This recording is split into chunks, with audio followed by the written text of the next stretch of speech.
Good afternoon, students. Welcome to the presentation for exams for assessment and evaluation. My name is Miss Iol Cc Eb Ae, and I am your tutor for this particular module. So before we continue, before doing anything, I would like us to look a little bit at the subject overview. Well, assessment and evaluation plays a very important role in the study of education. However, as you go through your career or as you go through this course, you'll realize and you'll learn different types of techniques. Some techniques come by the textbook, or some of the techniques, they come while you are already on the field. These different techniques help you throughout your teaching career. So I hope that you find great pleasure in studying this module with me for this academic year. Students, I'll urge you to commit yourself to your studies. It is very important that you plan and make time for your studies, because if you do not plan, you will fail. And we are not planning to fail. We are planning to pass this module by the end of the year. If by any chance you do not understand anything, please feel free to contact me on my cell phone number 08129028871, or send me an email via tajtangi@gmail.com. When it comes to contact details, sometimes I might not respond promptly, or I might say I will get back to you, and I do forget due to maybe a busy schedule. I just urge you to just keep on reminding me to get back to you. I also suggest that you form study groups in the area where you are from. If study groups do not work, do not hesitate to form a WhatsApp group where you might add me for the purpose of study only, so that we are able to share ideas and put heads together. Moreover, I urge you to consult not only your study guide, but also to read up on the internet, visit the libraries, the different regional offices of IOL, so that you may acquaint yourself with different material, because sometimes you find yourself that the study guide is not sufficient enough. So to broaden the spectrum, do consult other study guides. Sometimes you might also find yourself you having access to the internet. Please do not hesitate, consult the internet. There is a web on Google search called Google Scholar. There you will find different journals, different articles, different information based on this particular module. Please do not limit yourself. This is for the betterment of your studies. Well, Bloom's taxonomy of verbs. This is a something that I always talk about, because it's the problem areas that we face in the exams. Sometimes you find yourself in a situation in the exam that you do not understand what the verb is actually asking or expecting from you. So I would like us to go through these verbs in brief. When you're asked to define, you give a brief, precise meaning of something. People, when you're also asked to compare, you indicate the similarities and the differences. Now, when it comes to comparing, at times I've realized, like with a past exam, that I ask students to compare in a tabular form. Tabular means in a table form. So you give me the similarities and the differences in a tabular form, should the question ask that of you. But when you're asked to compare, you do not write everything down in one for me to guess now that you're talking about a similarity or a difference. So, please make your comparison very, very, very clear for me, because I do not want to play a guessing game, and it's your marks that you're gambling with. When you're asked to determine, you use the information given to work out an answer. For those, maybe in the instance of us, if I ask you to determine the mean and mode or the median of something, I'm expecting you to clearly determine. So you are given something, you are given a set of numbers, and I'm asking you to determine the final answer. So you show me the calculations, you show me how how you came about this answer in order for me to give you marks. It's also very important that you look at the allocation of marks, because if you give me just one answer when you are determining something, then that means I will only give you marks for that one answer. And while you're supposed to perhaps get two answers for that particular thing, 2 marks for that particular determination. Discuss is a problem area. When you're asked to discuss, you give clear description, and then you argue about the features, pointing out the positives and the negatives. here I want you to discuss everything and anything that you know. And once again, you need to look at the allocated marks. That will guide you as to what you're supposed to write. And when you are discussing, use practical examples that you may encounter at your schools if you're already practicing, or that you have heard of that other people may be talking about. Explain is also sometimes a problem for students. When you're asked to explain, you are describing something and you indicate the relationship between things, making clear why and how these features are there. Then you are asked to list. If you are asked to list, you are not asked to describe, you are just listing. You just give me a list of things that you're supposed to list. And do not list general knowledge. If you're asked to list, it means it's a fact. For these upcoming exams, or the April, the August, and the supplementary November exam, people, you should consult and acquaint yourself well with the study guide. The presentation is just a guide. It's not excluding the rest of the content in the exams. In the study guide. So you should consult the whole study guide. Pointing out and paying attention to this presentation.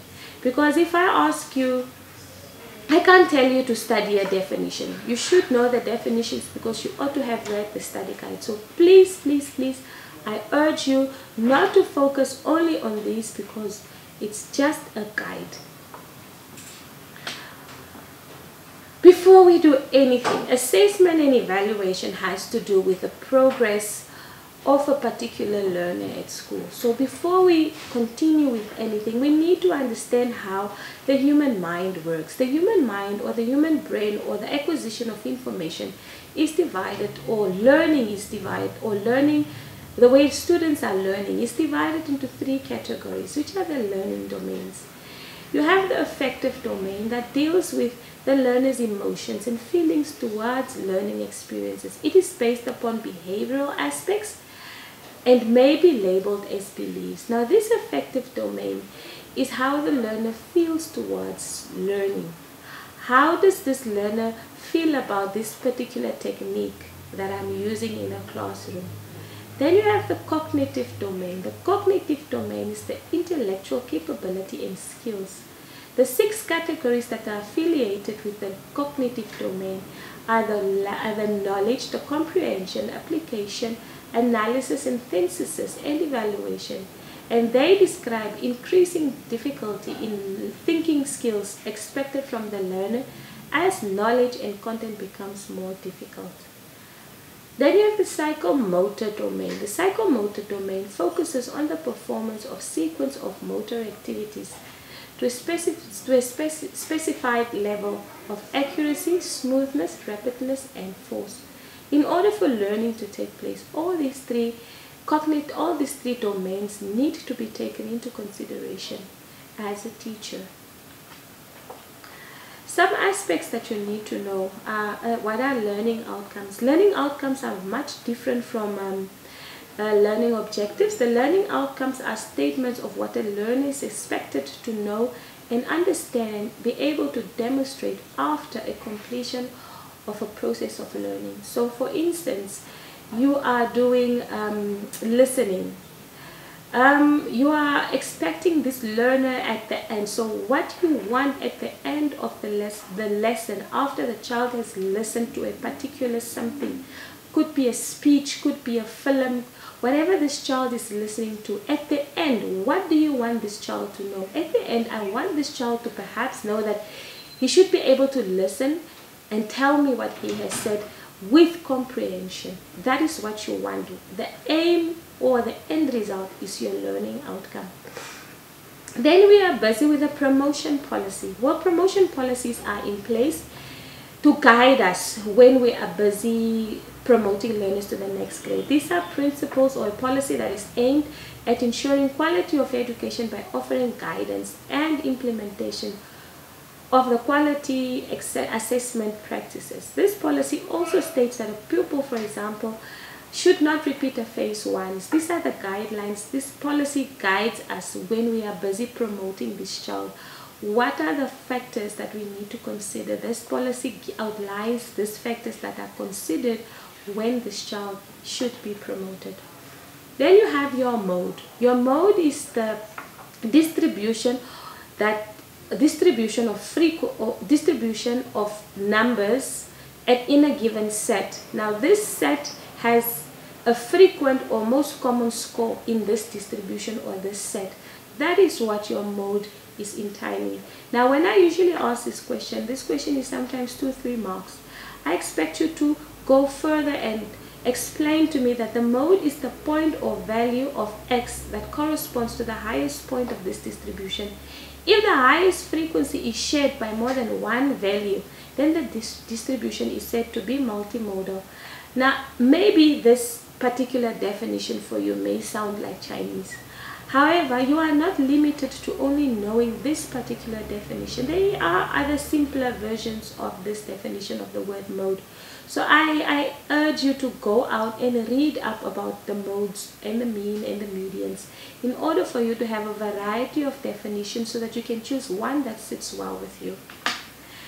On the other hand, the median then is the score that divides the distribution into halves. So you take this set. So the two numbers that are in the middle, that is your median. This median, this half of scores are above the median and half are below it. When the data is arranged in a numerical order, the median is also referred to as the score at the 50th percentile of the distribution, meaning that if you have numbers 1 to 10, your median should be 5, because that is the middle number. The number in the middle is your median. A marking scheme. What is a marking scheme? Each and every teacher, when you are setting a question paper, you should have a marking scheme. A marking scheme is a document that ensures the precise intended quality and consistency of marking of a paper, no matter who marks the paper or what amount of paper is involved. So the marking scheme is basically your memo, like the teachers will say. But how are you going to explain it in the exam? So your marking scheme is your memorandum, where you have all the correct answers accurately and precisely, making it easy if you are not there for the next person to be able to mark this document.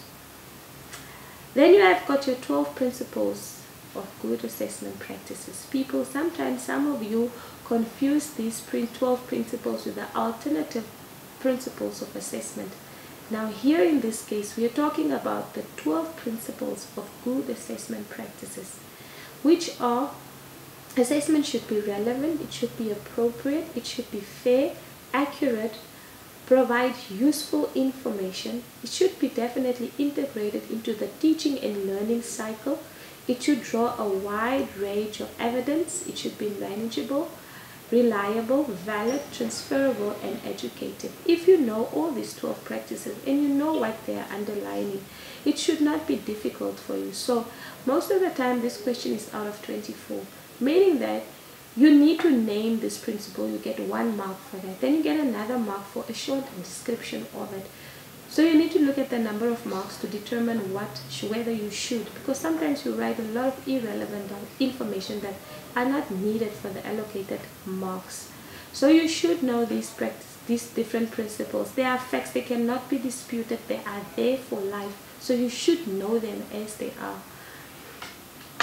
Furthermore, then we have got the DNEA, which is the Directorate of National Examinations and Assessments. What does this directorate do? It provides national assessment and certification service for school systems to assist and enhance in the quality of education and to monitor the educational standards. Now, as I said, you have got Bloom's taxonomy and you have got the 3 learning domains. In the cognitive domain, there are different levels as to how questions need to be set when you are setting a paper. And part of it is the structured questions. Now these structured questions are middle level order questions. These questions are set after you have the low level questions that are set. Now, how do you set structured questions? You need to make sure that repetitive questions are avoided. What do you mean by repetitive questions? You need to make sure that the questions are not repeating one another. The same question but a different wording. Question based are recalled and questions based on recall are inappropriate. Do not allow learners to memorize things. If they should be able to apply, questions should be based on and relevant to the STEM. It should be relevant and it should be based to the particular subject. You cannot ask music in a physical science class, for example. Questions should be diverse to ensure that they reflect on the requirements of the learning outcomes. Questions should be phrased in such a way that the learner's task is clearly indicated. Use lifelike stimuli. If you are setting a question paper, use questions or set questions in such a way that they relate to the child in order for them to stimulate something inside of them because they are aware of it. And also ask questions about novel situations, not those provided in the textbook or discussed in the class. Ask a series of questions in order to stimulate the learner's thinking. Give examples on structured questions. Structured questions have different types of structured questions. You can have problem solving. A problem solving is an unknown that results from any situation, meaning that this particular child is not aware of this, but is able to draw a conclusion which is relevant to the answer.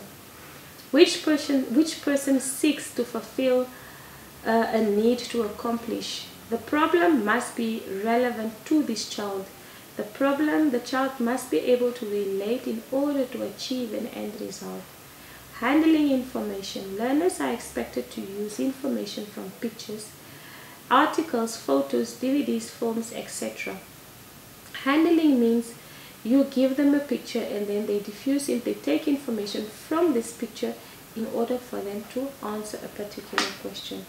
Then you have got descriptive responses. Descriptive responses is when the student or this learner is allowed or is given an opportunity to taste, hear, feel, smell what the writer is describing. So the child must be able to place himself into this situation and be able to deduce from this situation an answer. You have paragraph questions. A paragraph question requires that a learner answers questions in either a paragraph or an essay format. This allows you to assess the learner's understanding of the course. It allows you to know whether the learner has well comprehended or whether the information is well comprehended by the learner. It also allows the learner to give his or her own feeling about a particular topic. I hope you are enjoying and I hope we are following one another thus far. Moving on, you have to compare the differences between the left and the right brain sides. The left side and the right side, you find two different individuals, people who are able to holistically see things in the bigger picture. These are the left-handed people. Then you have the right-handed people who are more linear and detail-oriented. The left-hand people randomly process oriented information, but the right-hand people are, on the other hand, more sequential and list-oriented. Then you find that the left-hand people create processing. They are more of processing, and then the right-hand people are more symbolic. They need to see something in order for them to deduce. The left-hand people are more intuitive decision makers, while the right-hand people are more logic thinkers. They do not go with their intuition, with their gut. The left-hand people, they are non-verbal, they don't really speak much, while the right-hand people speak quite a lot. They can express themselves. And then the left-hand people are fantasy-oriented. They create something in their mind and they learn and start to believe it, which is also a good thing. But then the right-hand people, they believe that black is black and you cannot change black to become white. Those are the two differences, and when I ask you in the exam to compare the two differences, I ask you humbly to do it in a tabular form. It makes it easy for me to pick up the distinction between the two. Now this question has a lot of drama when I ask this question usually. I think it was in the past assignment or I think maybe the previous exam. where I ask this question. People, when you are asked to list, I'm not asking you to discuss, I'm not asking you to describe, I'm just asking for a list. So it should be something numbered from 1 to 10. And it is not a general knowledge question, this is a fact-based.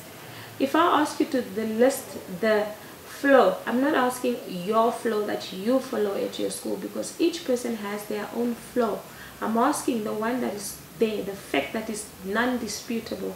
So if I ask you to explain the flow that one uses to set a test or an examination, which is the standard one, is you first of all you define the content, then you select and select the topics and the different types of assessments. Now, number 2, I do not want you to put select topics 3 type the assessment. No, I want you to mention it as is, because it is 1 point and you're not going to get 2 marks for that. You only get 1 because it's one topic and one particular type, or whichever is one fact that you need to write down.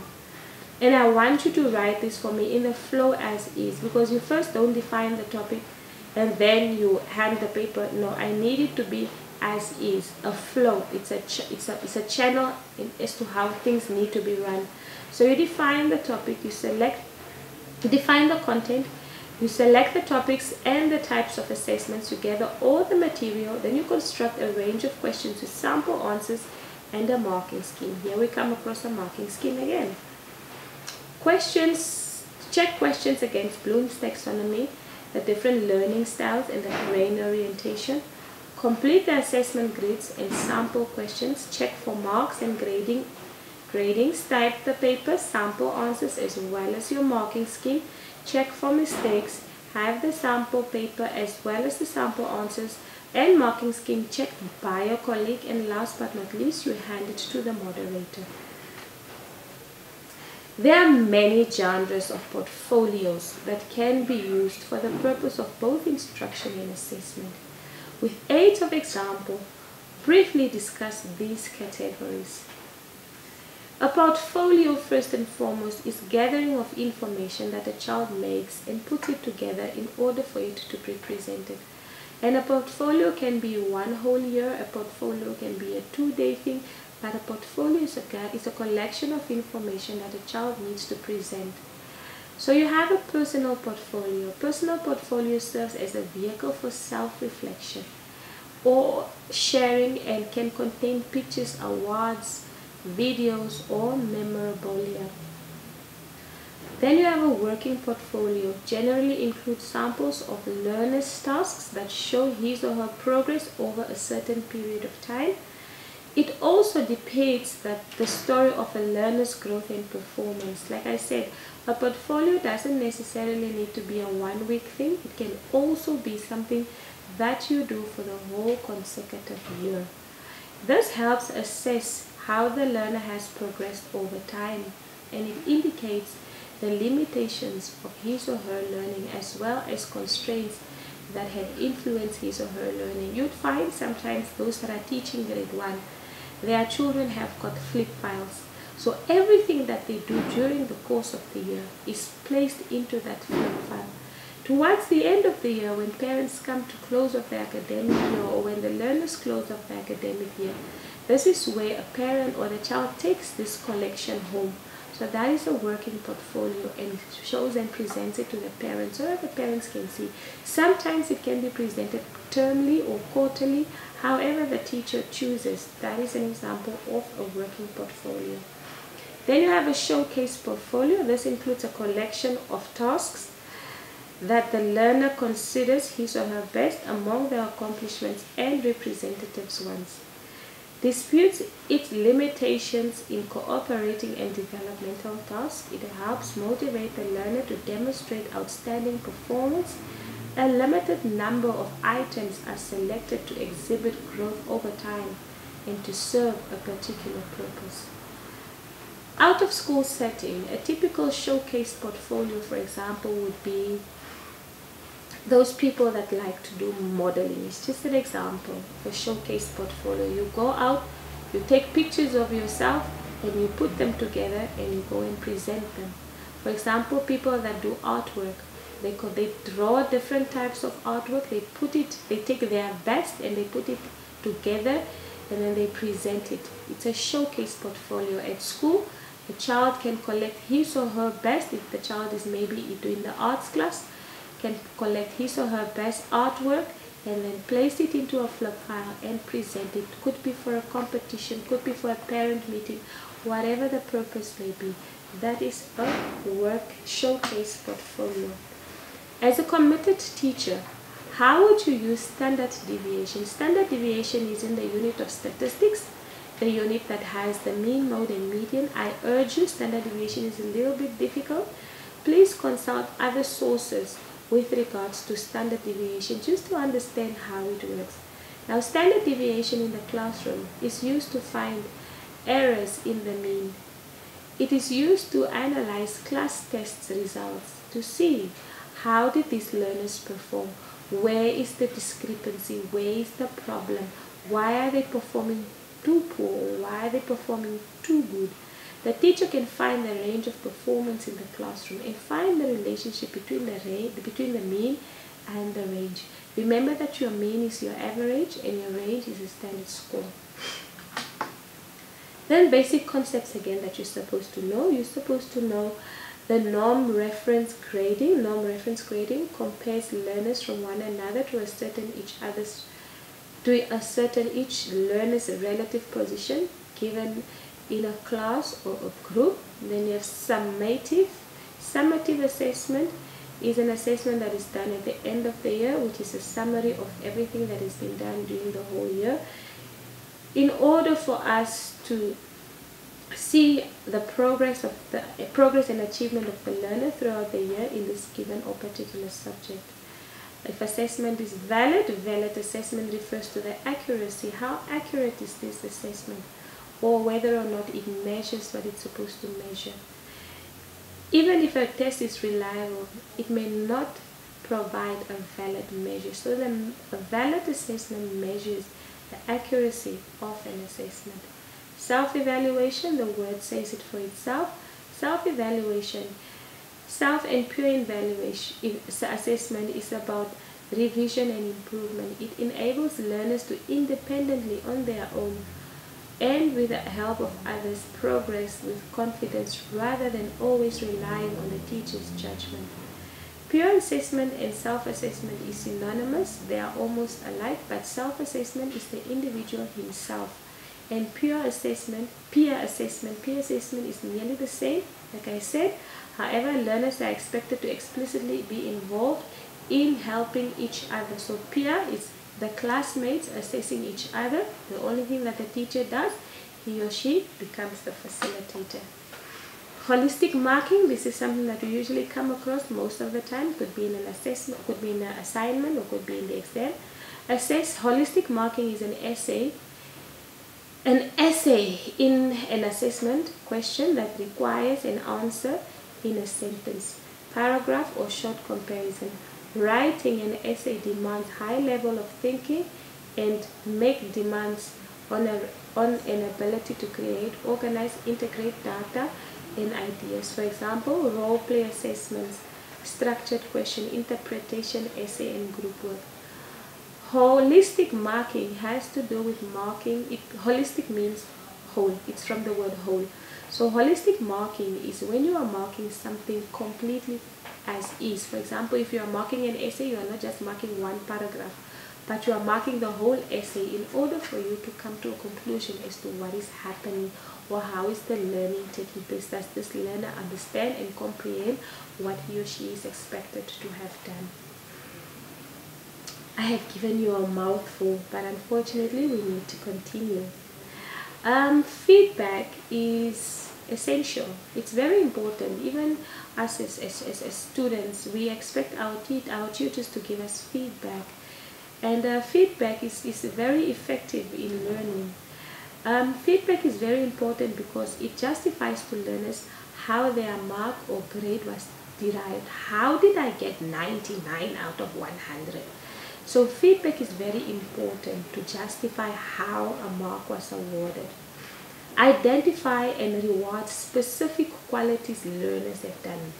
here learner has done very well, or here the learner has done very poor, but it explains to a learner specific qualities about their work, guides learners on what to step on and what to improve on, motivate them to act on their assessments, develop their capability to monitor, evaluate, and regulate their own learning. It is very important for us to give feedback, because if for example, the tutor does not give you feedback, then you do not know whether what you are doing is right or wrong. So it's very important that you get feedback. Now, when you are giving me feedback in the exams, I want you can use your own experience. However, it must be related to what is written in the study guide. I'm not going to disregard your general knowledge, but your argument must be valid. And do not, please students, I urge you, do not repeat the same point with a different wording, because it will not award you a mark. I have explained the learning outcomes to you. Learning outcomes, like I said, are different from learning objectives. The learning outcomes is what learners are expected to know and demonstrate once again after the learning process. But what is the purpose of it? The purpose of a learning outcome is to give the learner a clear understanding of what is expected of them. It gives the teacher a clear indication of the content and which learning activities as well as assessment activities should be given to the learners. It influences the learning domain and the level of the learning that is required. Now, when we are giving assessments, we are giving assessment for the purpose of continuous assessment as well. Continuous assessment is assessment that learners are doing throughout the year. Now, what are the benefits of it? It gives the teacher and the learner a full range of their performance. The learner's strengths and weaknesses are diagnosed. Enrichment activities for pupils who are working above the expected grade can be designed.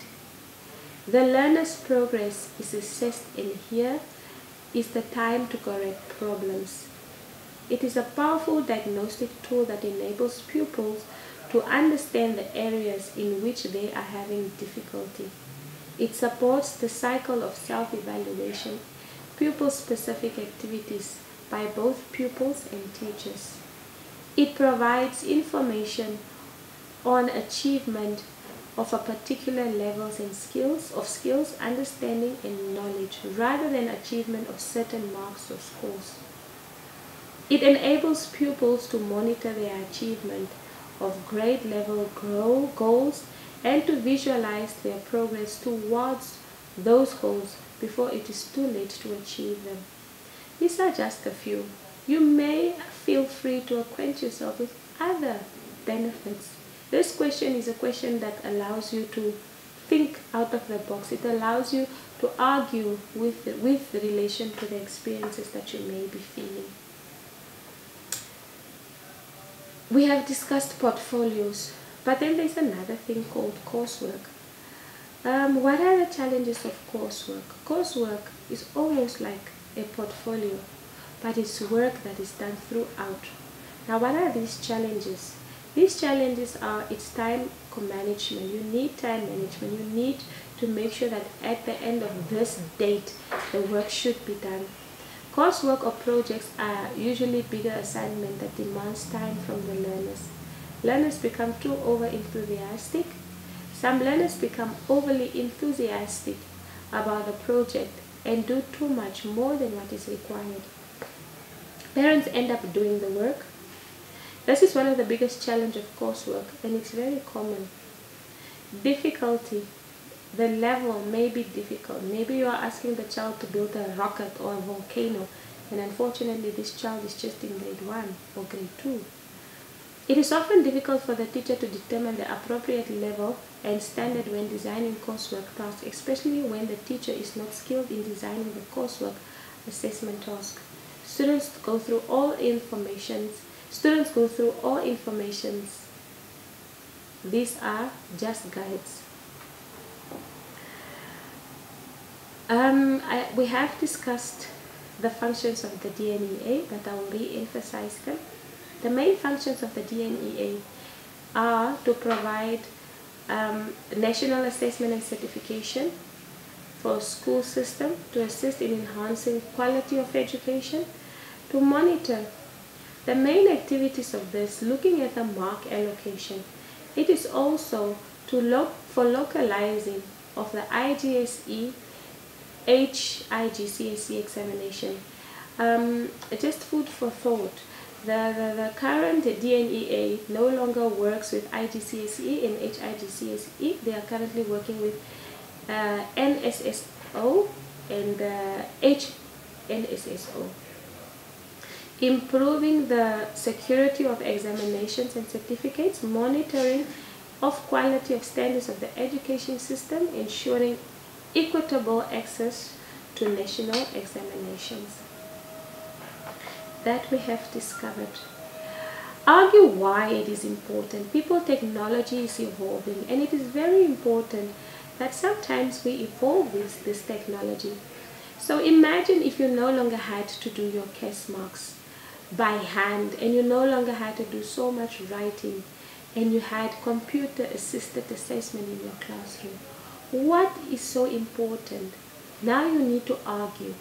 You are not listing, you are arguing. No marking. What do you mean by no marking? It means that for now we are no longer marking. Everything is done. Explain to me and show me that you understand, because no marking can mean a lot of things. It means you are no longer giving assessments. So explain to me that no marking means everything is done electronically because we are doing e-learning, for example. Automatic markings abolishes marking time and allows results to be known by the module leader immediately after he or she finishes. That is an explanation. No moderation. A computer can hardly make a human error. So less work because there is no moderation done. The list goes on. I expect you students to go through these in order for you to argue your own information. This is an open-ended question that allows you to discuss and talk to me, and I will give you a mark for each fact that you do stipulate. State the guidelines to be followed by a teacher when he or she is constructing true or false questions. True or false questions, when you construct them, construct statements that are definitely true or definitely false. They should not be a guess and maybe. It should either be true or it should either be false. Use relatively short statements. Eliminate unnecessary statements. Keep true or false statement approximately to length. Include an equal number of true or false questions. Test only one idea in one question. Have students cycle true or false for each question rather than writing the letter, which can lead to a debate. Some people have bad handwriting, so maybe their F may look like a T, Avoid verbal cues, specific determiners, for example, the, a, or an. Use positive rather than negative statements. Avoid lengthy and vague statements. Discuss the guidelines that you will follow as a teacher to prepare students. This is an open-ended question. However, I do not want you to disregard what is in the study guide. Look at what is in the study guide and try and marry it with your own experience. As a teacher or as an aspiring teacher, what do you do when you are preparing your exams? That is the same application that you can write down. So please try and marry what is in here with what you have experienced. Then you have got the different concepts again. You have got the criterion reference grading.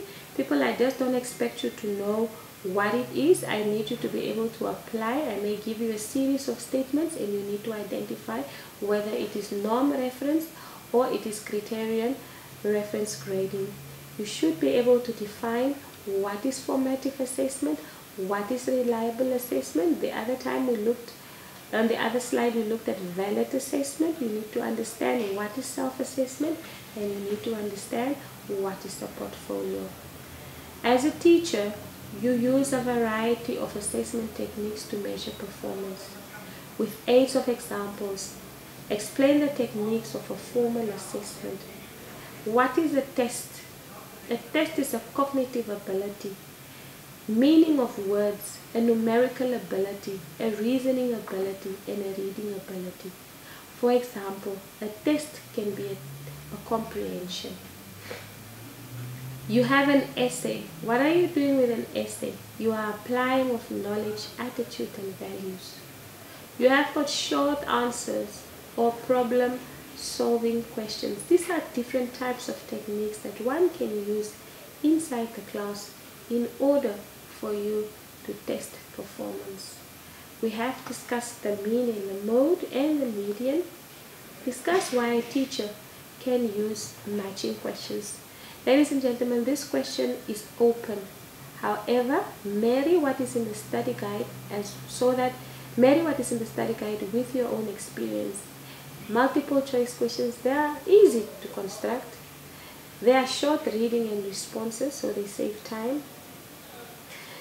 They are easy, they are matching, because they are matching items permit one to cover a lot of content.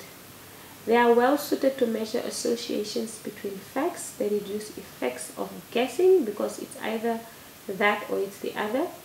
Useful for assessing topics involving large amounts of factual information. Ladies and gentlemen, last but not least, success is the sum of small efforts repeatedly, day in and day out. Students, do not be afraid to fail, but be afraid not to try. Every accomplishment starts with a decision to try. So you may try to pass this. I wish you all the best and good luck with your studies. I thank you.